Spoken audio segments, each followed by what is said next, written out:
Jharkhand view news में आपका स्वागत है। धन्यवाद। जैसे जैसे चुनाव का समय नज़दीक आते हैं, दल बल का जो पार्टी अपना दल छोड़कर दूसरे दल में शामिल हो जाता है, ऐसा क्यों?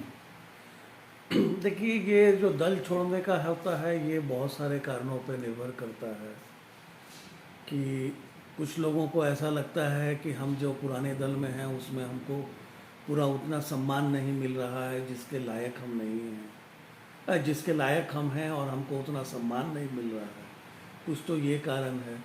और कुछ लोगों का अति महत्वाकांक्षा भी होता है कि जिनको जैसे मान ली कि टिकट नहीं मिला, जो पूरे 5 साल तक जो है फील्ड में रह करके मेहनत करते हैं, लोगों के बीच में रहते हैं, और उनको अगर टिकट नहीं मिलता है तो वैसी परिस्थिति में भी लोग दल छोड़ करके किसी दूसरे दल में चले जाते हैं।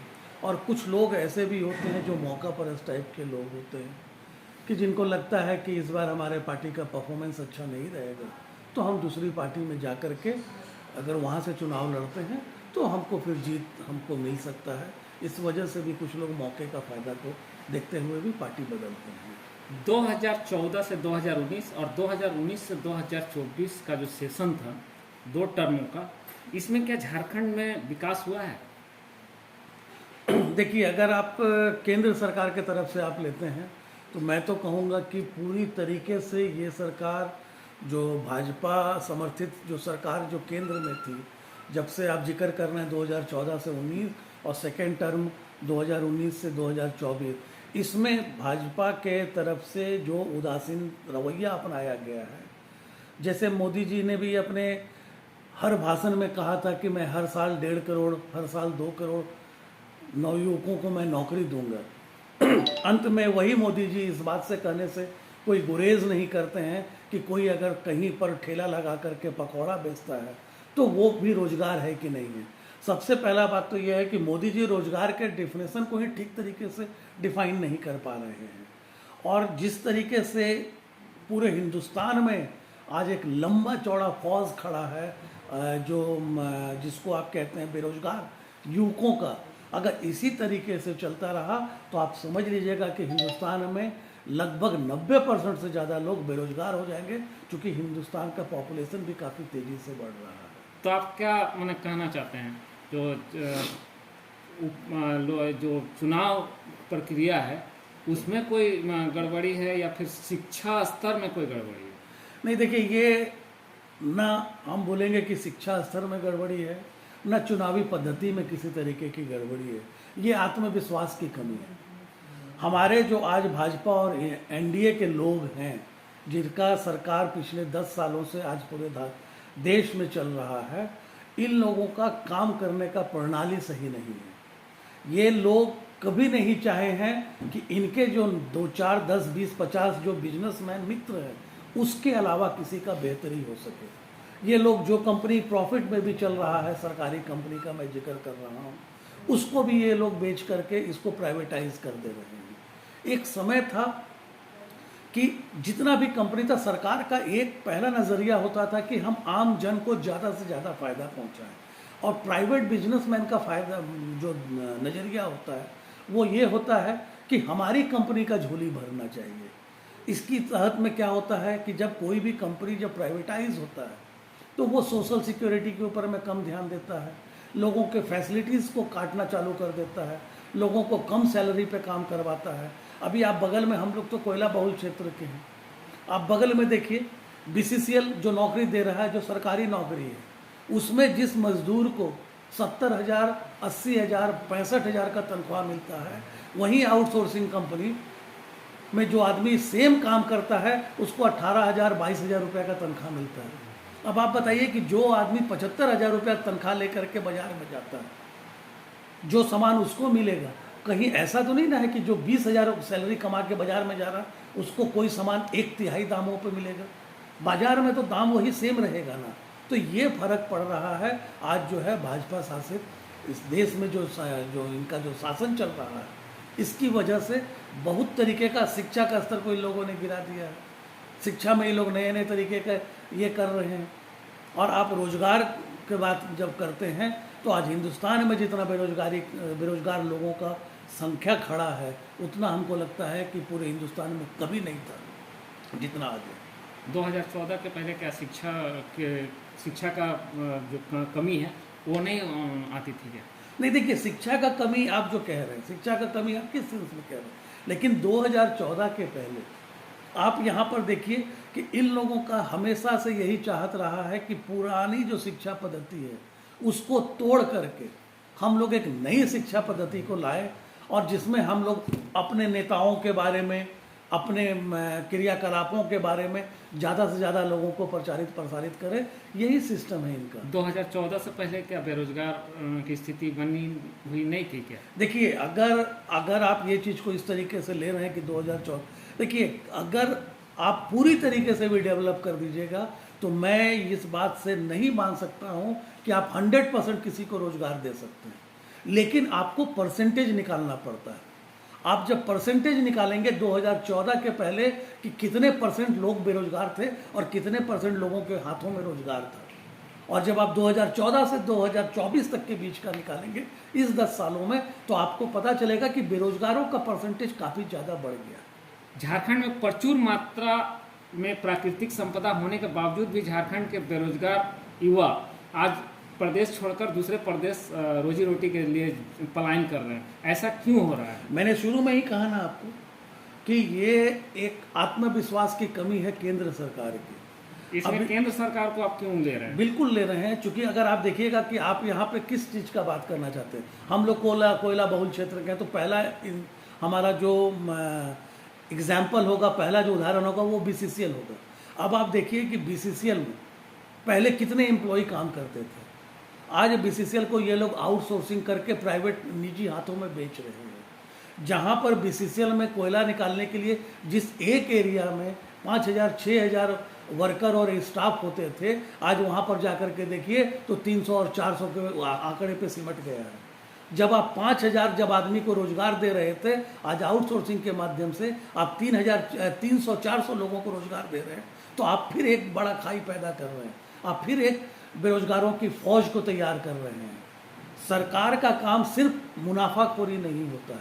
सरकार हमेशा और हमेशा से अपने जो हमारे नागरिक होते हैं उनकी बेहतरी के लिए करता है। इसी वजह से सन 1971 में स्वर्गीय इंदिरा गांधी जी ने राष्ट्रीयकरण किया था कोयला उद्योग का, और सन 73 में किया था नन कोकिंग कोल का। आप देखिए कि उसके बाद से हमारे क्षेत्र का डेवलपमेंट कितनी तेजी से हुआ था, हर घर में रोजगार था। आज वही हालत देख लीजिए, आउटसोर्सिंग के माध्यम से ये लोग कोयले का दुरुपयोग दोहन कर रहे हैं। एक तो कोयले की बर्बादी हो रही है उसमें, जिसका देखने वाला कोई नहीं है। ये हकीकत है। आपने कहा कि कुछ मित्र बंधुओं के फायदा के लिए केंद्र सरकार उन लोगों के पाले में जो फायदा है वो पहुंचा रहे हैं। आप क्या कहना चाहते हैं? देखिए, ये तो सर्वविदित है। आप अडानी जी का उदाहरण ले लीजिए, आप अडानी जी का ले लीजिए, अंबानी जी का ले लीजिए, और भी ऐसे बहुत सारे इनके बिजनेस मित्र हैं जिनके अलावा और किसी का फायदा नहीं दिया गया है। चाहे अभी तो सुप्रीम कोर्ट का डंडा पड़ा, तब आप देख रहे होंगे कि इलेक्टोरल बॉन्ड का किस तरीके से इन लोगों ने नंगा नाचा था। अभी अगर आप जा करके देखिए तो जितने भी बड़े व्यापारी थे, जो लोग इन्होंने भाजपा को चंदा नहीं दिया था, उसके पास में इन लोगों ने ED CBI को भेजा। एक तरीके का ऑर्गेनाइज्ड एक्सटॉर्शन का काम ये लोग कर रहे हैं। यानी केंद्र में पक्ष वाले विकास नहीं कर रहे हैं आपके कहने के अनुसार, लेकिन उनके अनुसार कहना है कि विकास कर रहे हैं, और विकास के साथ साथ चुनाव के समय हम 400 सीट ले आएंगे। इस पर आप क्या कहेंगे? 400 सीट तो हमको लगता है कि मोदी जी और भाजपा वाले अगर कह रहे हैं तो बहुत कम कह रहे हैं। उन तो 500 सीट भी ले आ सकते हैं, क्योंकि उनके पास में सबसे बड़ा हथियार है EVM। जब तक EVM रहेगा, मोदी जी इसी तरीके से काम करते रहेंगे, न पब्लिक का कभी ध्यान देंगे, न देश के बारे में सोचेंगे, क्योंकि वो जानते हैं कि हमको चुनाव जिताने के लिए मेरे पास सबसे बड़ा हथियार है मेरा EVM। जिस दिन EVM हट जाता है ना, तब फिर हम आपसे पूछेंगे कि कहाँ गया 400 का आंकड़ा। अगर ये लोग 200 से नीचे नहीं आ जाते हैं तो मेरा नाम बदल दीजिएगा। यानी सारा जो ये है ईवीएम से है, ईवीएम ना हटेगा तो उनका सीट इतना नहीं आ पाएगा। आप हमको बताइए ना, अगर ईवीएम में गड़बड़ी नहीं है तो क्यों नहीं आप हटा देते हैं? जितने भी विकासशील देश हैं, जितना भी डेवलप्ड कंट्रीज है, वो लोग ईवीएम को बोला कि हम लोग अपने कंट्री में से इसको इरेडिकेट कर देते हैं, हम लोग इसको नहीं रखेंगे, क्योंकि इसमें मैनिपुलेशंस की संभावनाएं ज़्यादा होती है। आज क्या कारण है कि हिंदुस्तान में ही सिर्फ ईवीएम चल रहा है? और यही मोदी जी थे जब गुजरात के मुख्यमंत्री थे, तो यही मोदी जी ईवीएम का विरोध करते थे, और आज जो है वही ईवीएम के पक्षधर बने पड़े बैठे हुए हैं। आज कितने दिनों से, हमको लगता है कि 2-3 सालों से लगातार सुप्रीम कोर्ट के लॉयर्स धरना पे बैठे हुए हैं, ईवीएम को हटाने की मांग कर रहे हैं। क्या सुप्रीम कोर्ट के जो लॉयर हैं वो हमसे और आपसे तो कहीं ज्यादा पढ़े लिखे इंसान है ना? आप उनकी बातों को दरकिनार कर रहे हैं। आप एक बार ईवीएम हटा करके चुनाव करवाइए ना, फिर आपको दूध का दूध पानी का पानी हो जाएगा। और ज्यादा दूर आप क्यों जाते हैं? आप देखिएगा कि कहीं पर भी जो बाई इलेक्शंस होता है जहां ईवीएम नहीं होता है, वहां का रिजल्ट का परसेंटेज आप निकाल करके देखिए, हर जगह लगभग 90% भाजपा वालों की हार हुई है। अभी अनिल मसीह का उदाहरण था, जिसमें सुप्रीम कोर्ट ने कड़ा लेते हुए उनको ये किया, जो कैमरा में देख करके मेयर के चुनाव में कुछ मैनिपुलेशंस कर रहे थे। ये सब क्या है? इतना इतना तंत्र इनके पास में है, ईडी है, सीबीआई है, विजिलेंस है, इलेक्शन कमीशन है, और तो और ईवीएम है। तो ये 400 का ही तो कहना है क्या? कि ईडी और सीबीआई और जितने भी तंत्र हैं वो भाजपा के बताए पर काम करते हैं। तो वही तो हम लोग भी कह रहे हैं, वही बात तो हम लोग भी कह रहे हैं कि ईडी, सीबीआई, विजिलेंस ये एक तरीके से पूरी तरीके से मोदी जी और भाजपा का एक, आपको समझ लिए, प्रचार तंत्र बन के काम कर रहा है। कि अगर आप थोड़ा सा भी कुछ उनके बातों को नहीं मानिएगा, ईडी आपके पास चला जाएगा, ईडी आपको जेल में डाल देगा। ये क्या हो रहा है? इस तरीके से हम एक नए भारत का निर्माण करेंगे? अभी कांग्रेस के पास कौन ऐसा मुद्दा है जिस पर लोकसभा चुनाव 2024 का विजय का जो सिरमौर है वो कांग्रेस के पाले पर? देखिए, हमारे पास जो हम लोग हमेशा से ध्यान देते हैं, कांग्रेस के पास में आप रोजगार का मुद्दा हमारे पास में है। देश में जो वैमनस्यता फैला हुआ है, जो जिस हिंदुस्तान को हम लोग कहते थे कि अनेकता में भी एकता है, उस हिंदुस्तान में जो ये लोग धर्म की राजनीति करके लोगों को बांटने का कार्य कर रहे हैं भाजपा के लोग, उसको मिटाने के लिए आप इस बात को नहीं मानते हैं? क्या? जो भाजपा का ये है, जो राम को लाए हैं उसे हम लोग लाएंगे। अच्छा संतोष जी, आप लोग भी ये बात कहते हैं, आप भी पढ़े लिखे जमात से आते हैं, ये हास्यास्पद बात है भाई। ये तो किसका? ये तो सही बात है। नहीं, कि किसका? अयोध्या मंदिर भाजपा द्वारा ही बना। नहीं, अभी मेरे को बोलने दीजिए। ये आप किस, अपने राम को, आप अपने आराध्य देव को इतना छोटा मत करिए। आप भी हिंदू जमात से आते हैं। भगवान राम को हम और आप ला सकेंगे? मोदी जी इतना बड़का हो गए हैं कि भगवान राम को लेकर के आएंगे? साहब, आप किस धरती पर हैं? यही तो इन लोगों का बुद्धि विवेक खत्म है भाजपा के लोगों का। राम को कौन लाए? राम को कौन लाए? ये सवाल तो आपका अटपटा सा सवाल है। राम को कोई नहीं लाया। तो राम ने वाले तो बोल रहे हैं। नहीं, भाजपा वाले बोल रहे हैं, तो ये सवाल सवाल तो बोल रहे हैं। नहीं, तो ये सवाल आप उनसे कीजिए ना। ये सवाल मेरे सिलेबस का नहीं है। जो लाया है, जो दावा करता है कि मैं भगवान राम को लाया हूं, आप ये सवाल उनसे कीजिए। भगवान राम को लाने वाले हम और आप कौन है? हम लोग तो तुच्छ इंसान है साहब, हम लोग तुच्छ सा मनुष्य हैं। हम लोग भगवान को नहीं ला सकते हैं। भगवान ने हम लोगों को इस धरती पर भेजा है और इस धरती पर लाया है। और अगर कोई ये सोचता है कि हम भगवान को लाए हैं, हम भगवान की हिफाजत कर लेते हैं, तो उससे बड़ा मूर्ख आदमी इस धरती पे नहीं है। और आप पढ़े लिखे जमात से आते हैं, आप ऐसी बातों को मत बोलिए। भगवान राम को लाएंगे? इतने बड़े हो गए हैं मोदी जी और इतने बड़े हो गए हैं भाजपा के लोग कि हमारे आराध्य देव उनका इंतजार करेंगे आने के लिए। मेरा अंतिम सवाल होगा, लोकसभा चुनाव 2024 के बाद झारखंड में विकास होगा? युवा यहाँ से पलायन जो कर रहे हैं उसमें रोक लगेगी?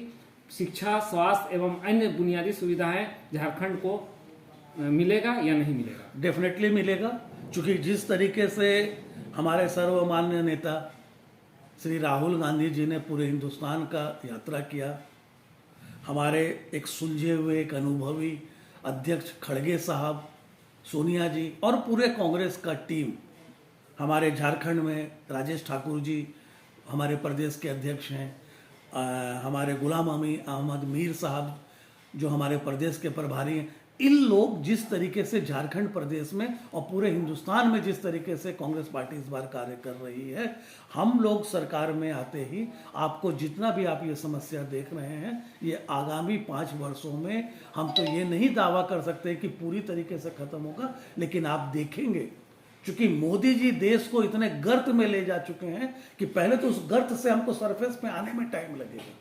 यानी आपका पूर्ण विश्वास है जो 2024 लोकसभा चुनाव इस बार कांग्रेस के पाले है? बिल्कुल है, क्योंकि लोग आज ही जा चुके हैं, लोग आज ही जा चुके हैं। और हो सकता है, हमको तो ऐसा भी लगता है कि कहीं इस बार सुप्रीम कोर्ट जिस तरीके से अपने पावर का इस्तेमाल कर रहा है, अगर उनके संज्ञान में भी पूरे तरीके से मामला गया और वो समझते हैं, विचारते हैं और अगर वो ईवीएम हटा देते हैं, तो मैं कहता हूं कि 100% इंडिया अलायंस का हमारे देश में सरकार बनने जा रहा है। और जहां इंडिया अलायंस का सरकार बनेगा, आप देखिएगा कि बेरोजगारों का फौज कम होगा, वैमनस्यता कम फैलेगा, और जो हमारा पहले से देश था अनेकता में एकता वाला देश, जो इसको हम लोग कहते थे कि मेरा भारत महान, वैसा मेरा भारत फिर से बनेगा। बहुत बहुत धन्यवाद आपका, आपने हमें समय दिया। जी धन्यवाद।